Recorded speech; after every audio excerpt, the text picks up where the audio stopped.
গণভোট গণভোট বলে কিছু নাই। গণভোট বলে কোনো আলোচনার বিষয় নেই। এটা ওখানেও কোনো এজেন্ডাই ছিল না, এখন গণভোটের কোনো এজেন্ডা নেই। এরপরে নতুনভাবে ঐক্যমত হওয়ার কিছু নাই।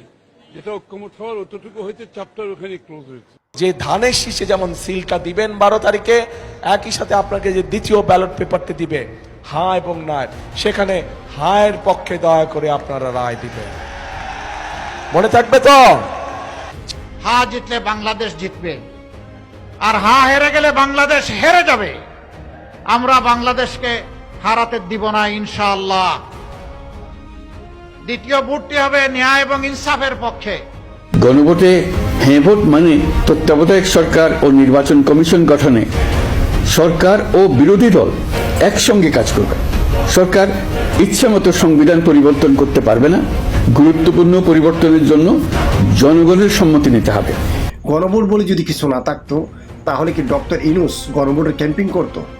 গণভোটের যদি কিছু না থাকতো তাহলে কি জামাতের আমির এই গণভোটের জন্য ক্যাম্পিং করতো?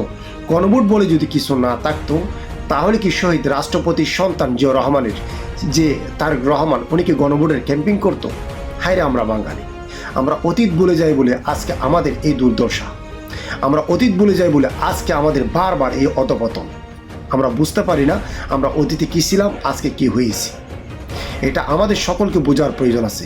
এদের অভিশাপে বাংলাদেশ আবারও জ্বলে যাবে, এদের অভিশাপে বাংলাদেশ আবারও ধ্বংস হয়ে যাবে। এই যে অসহায় সন্তানরা যারা চোখ হারিয়েছে, যারা হাত হারিয়েছে, যারা পা হারিয়েছে, যাদের অস্তিত্ব যারা দুনিয়া থেকে চলে গেছে, তাদের অধিকার যদি আমরা ফিরিয়ে দিতে না পারি তাহলে আমাদের অস্তিত্ব থাকবে না বাংলাদেশের। এটা মনে রাখবেন।